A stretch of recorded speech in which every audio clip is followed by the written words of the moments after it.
নমস্কার। আশা করছি যে যেখানে আছেন প্রত্যেকে খুব ভালো আছেন। আমিও খুব ভালো আছি। আজকে আমার জীবনে ল অফ অ্যাট্রাকশন বা আমাদের মন মস্তিষ্ক যা চায়, মন থেকে আমরা যেটা চাই সেটাই আমাদের সাথে হয়।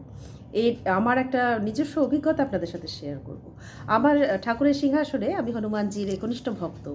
আমার সিংহাসনে হনুমানজির একটি হনুমানজির আসনে আরকি একটি হনুমান চালিসা রাখা আছে, একটা বই পুস্তক। তো আমি ওর এখন তো মুখস্থ হয়ে গেছে, ওটা দেখে পড়তে হয় না। কিন্তু আমি এটা আমার একটা প্রেজুডিস বলতে পারেন, অন্ধবিশ্বাসও হোক বা আমি এটাকে বিশ্বাস বলেই ভাবি, আপনারা অন্ধবিশ্বাস বলতেই পারেন। যে আমি যেখানেই যাই বাইরে, মানে আউট অফ স্টেট বা আউট অফ স্টেশন, বাড়ির বাইরে আমি এক রাত থাকবো, রাতে ফিরে আসবো না, এরকম যদি হয়, আমি সবসময় ওই হনুমান চালিসাটি আমার ব্যাগে, ভ্যানিটি ব্যাগে নিয়ে বেরোই। এটা আমি দীর্ঘ মানে 15 বছর ধরে করে আসছি। এই রিসেন্টলি গত মাসে আমি এক জায়গায় গিয়েছিলাম এবং সেখানে যাওয়ার সময় যথারীতি তাড়াহুড়োতে, যথারীতি নয়, এই বছরই প্রথম, 15 বছরের প্রথম আমি ওই চালিসাটি নেব নেব নেব নেব করতে করতেও শেষ মুহূর্তে নিতে ভুলে গেলাম।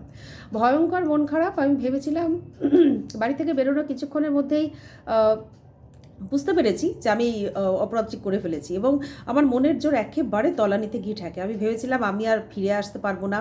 রাতভর ট্রেন যাত্রা ছিল আমার, ভেবেছিলাম ট্রেনটি বোধহয় আবার গেল, একটি বগির ওপর একটি বগি উঠে যাবে এবং আমি দুটোর মাঝখানে পিষে যাব। তো খুব মন খারাপ হয়ে গেছিলো, সত্যি কথা বলছি, মন ভীষণ খারাপ হয়ে গেছিলো এবং মনের জোর সম্পূর্ণভাবে হারিয়ে গিয়েছিল।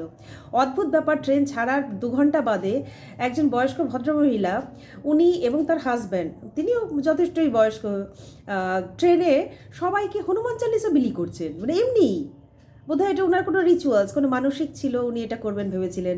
ভাবুন, মানে মেঘ না চাইতে পানি, মেঘও চাইনি, মানে আমি কিছুই চাইনি। আমি জানি আমি একটা অপরাধ করে ফেলেছি, অপরাধ বোধে একটা গ্লানিতে ভুগছিলাম, ভীষণ অবসন্ন হয়ে গেছিলো, ভীষণ বিষাদগ্রস্ত হয়ে গিয়েছিলাম।